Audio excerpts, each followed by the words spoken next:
Hey there, heirs! Epic 7 just blew out 6 candles, and Smilegate is showering us with more birthday presents than we can probably fit in our inventory. Between the mountains of sky stones, mystic metals, and, most importantly, those shiny 5-star hero selectors, it's basically Christmas in Orbis. But with so many top-tier units staring back at you, which ones are actually worth that golden ticket? Don't worry, I've done the homework so you don't have to panic pick another copy of Vildred just because he looks cool. In today's video, we're diving straight into the freshly updated anniversary tier list. No fluff, just the strongest meta breakers you'll want, anchoring your PvE clears and dominating the arena. I'll break down why certain heroes skyrocket in value this patch, which specialists are secretly OP for Guild War, and who you should probably leave on the bench until their next balance buff. So grab your selectors, settle in, and let's build a squad that'll make even you find jealous. I'm quickly moving on to the video, and I'm ranking heroes in Epic 7.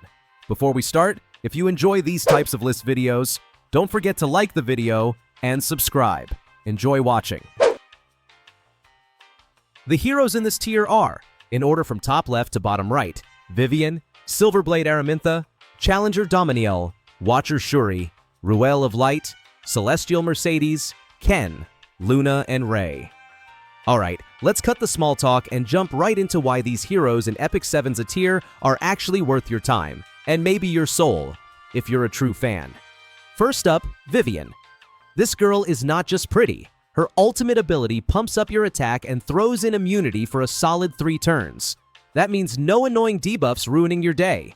Plus, her second skill can be activated 3 times, making her a fantastic cleave hero who can chop through enemies like a hot knife through butter. Trust me, if you want reliable damage spread across the team, Vivian is your gal. Now, Silverblade Aramintha is the kind of hero who likes to keep things spicy. She slaps stun and burn debuffs on enemies left and right, basically turning the battlefield into a fiery dance floor of pain.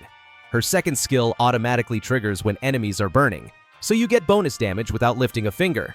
It's like having your cake and eating it too, but in this case, the cake is a pile of smoldering enemies. Moving on to Challenger Dominiel, she's basically the team's hype woman. She boosts combat readiness for everyone and gives a critical hit chance buff, so your whole squad feels like they just had 10 cups of coffee. And here's the kicker.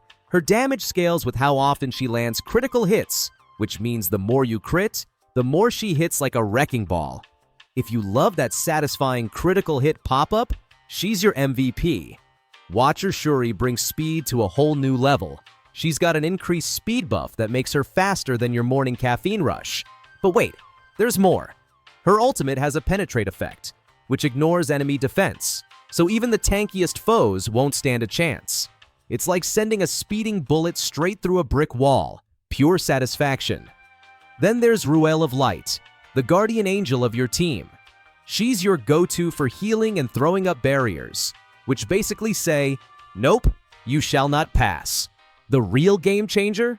She can resurrect fallen allies, bringing them back with full health and even giving them invincibility for a turn. It's like the ultimate second chance button. Can't argue with that kind of generosity. Celestial Mercedes is your secret weapon against those annoyingly bulky enemies with huge health pools. She deals incredible damage with her second skill, and her ultimate helps boost combat readiness based on the critical hits it lands. Oh, and she can inflict an unhealable debuff, which basically says to your enemies, sorry buddy, no healing for you. Talk about a nightmare. Ken is the versatile powerhouse you never knew you needed. His damage goes up based on his maximum health, so he can soak up damage like a tank, but also dish it out like a pro. Plus, he's a solid defense breaker, meaning he can tear down enemy defenses to make your whole team's job easier. Basically, Ken is that reliable friend who's good at everything and never complains. Last but not least, Luna is the sniper of this group. She excels at single target damage thanks to her critical damage, making her perfect for picking off the big threats one by one. And just like Ken, she's a great defense breaker. So if you want someone who can deal heavy damage and make enemies brittle, Luna's your go-to girl. Oh, and Ray? She's basically the team's medic and shield all rolled into one, dispelling debuffs and throwing barriers around like confetti. Definitely someone you want on your side when things get messy. So yeah, these heroes aren't just A tier on paper. They're the kind of team players that make you look like a genius when you win. Choose them wisely. The heroes in this tier are, in order from top left to bottom right, Sirmia, Tywin, Tamarine, Crow, Bloodblade Karen, Rowana, Champion Zerato, Sez, Ludwig, Destina, and Shadow Rose. Alright, so you think you know your Epic 7 heroes, huh? Let me introduce you to some absolute game changers from the S-tier squad. These are the ones you want on your team when you're aiming to crush it in Golem Hunt, Wyvern Hunt, or just flex in the arena. First up, Warrior is basically the ultimate time wizard. His second skill resets the cooldown on his ultimate skill and even grants an extra turn. Imagine hitting your big boss move, then bam, immediately hitting it again because the cooldown just vanished. Oh, and his ultimate ignores enemy defense thanks to its penetrate effect. So, armor? Yeah, it's just for show. If you're hunting golems, he's your go-to main damage dealer. You can almost hear the enemy crying in the background. Now, Tywin is the sneaky debuff king. He drops an area of effect defense break on enemies, which is like telling them, hey, your armor's useless now, thanks. Plus, his first skill can strip one buff off an enemy, because no one likes their opponents getting too comfortable. On top of that, he buffs himself and an ally by increasing their attack and critical hit chance, basically making your whole team a little more savage. Moving on to Tamarine, she's like the pop star of the battlefield.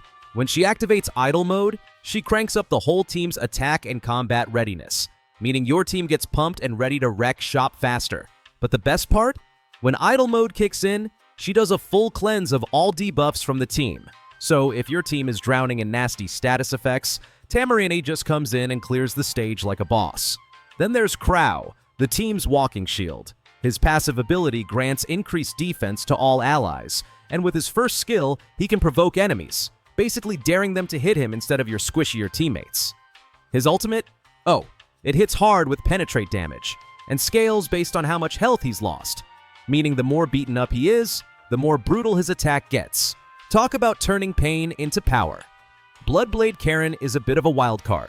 She gets stronger as her health goes down, which is perfect for people who like living on the edge. Her first skill heals her for a portion of the damage she deals, making her sustain in fights pretty solid. Plus, if her ultimate finishes off an enemy, she scores herself an extra turn, basically rewarding aggressive play with even more damage. Rowana is a bit of a team mom, keeping everyone in check with her passive that increases the team's combat readiness. When allies get hit by extra attacks, counterattacks, or dual attacks, she recovers their health, making her a tough nut to crack. Not only that, but she grants barrier and revive to all allies. Talk about covering all bases when things go sideways. And finally, Champion Zerato, the debuff immune ninja. This guy laughs in the face of certain debuffs, and even counters by transferring those nasty effects back to the enemies. On top of that, he breaks defense on all enemies while buffing his own defense. Pretty much the definition of fight fire with fire. So yeah, these heroes aren't just strong, they bring a whole lot of utility, team support, and downright hilarious battle shenanigans. If you want to run an S-tier squad that's as deadly as it is fun, these are your guys. Who's your favorite? Let me know. The heroes in this tier are, in order from top left to bottom right, Arbiter Vildred, Dizzy, Seaside Bellona, and Martial Artist Ken. Alright, so if you're aiming to crush it in Epic 7, you gotta know who's carrying the team in that S+ tier. Let's start with the guy who's basically a walking cheat code, Thief. This dude's ultimate skill cooldown doesn't even tick down when he kills an enemy with it. Imagine mowing down baddies and basically getting a free reset on your most powerful move. Plus, his second skill isn't just some lame attack, it actually regenerates his health, and on top of that, pumps his combat readiness by a whopping 100%, while filling his focus bar completely. The guy's a nightmare for your opponents, but a dream for your team. Next up, Vildred. Oh man, Vildred is your go-to wave clearer. When his ultimate and passive skills kick in, he just steamrolls through mobs like they're nothing.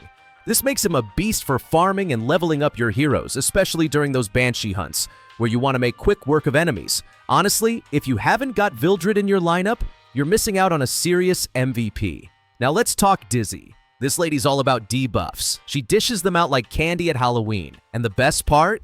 Every single one of her skills hits multiple enemies at once since they are all area of effect attacks. It's like she's throwing a debuff party and everyone's invited. If you want to slow down the enemy team and make their lives miserable, Dizzy's your girl.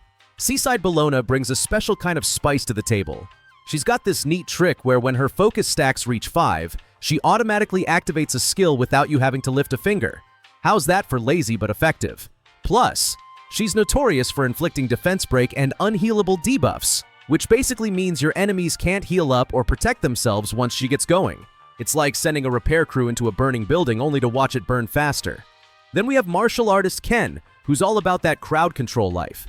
He can slap an area of effect defense break on enemies, so they're all vulnerable at once. Talk about teamwork synergy. But wait, there's more. If he gets attacked with a critical hit, he has a 100% chance to counterattack. So basically, the enemy tries to hit him hard and he just laughs and punches back twice as hard. It's like the ultimate talk to the fist move. What's cool about this S+ tier lineup is how each hero brings something unique to the fight. Thief keeps the momentum going with endless ultimates, Vildred clears waves faster than you can blink, Dizzy locks down your foes with debuffs, Seaside Bologna auto-activates her skills for you, and Ken punishes anyone foolish enough to hit him with a critical strike. Together, they're basically a recipe for victory. One part chaos, one part strategy, and a whole lot of fun. Honestly, if you're trying to climb the ladder or just want to look like a total boss in your guild, these heroes are where you want to put your focus. Building a team around their strengths means less hassle, faster clears, and hey, who doesn't love watching the enemy's health bar just evaporate? So gear up, plan your combos, and get ready to wreak some serious havoc. The video ends here. See you in another video. Don't forget to subscribe.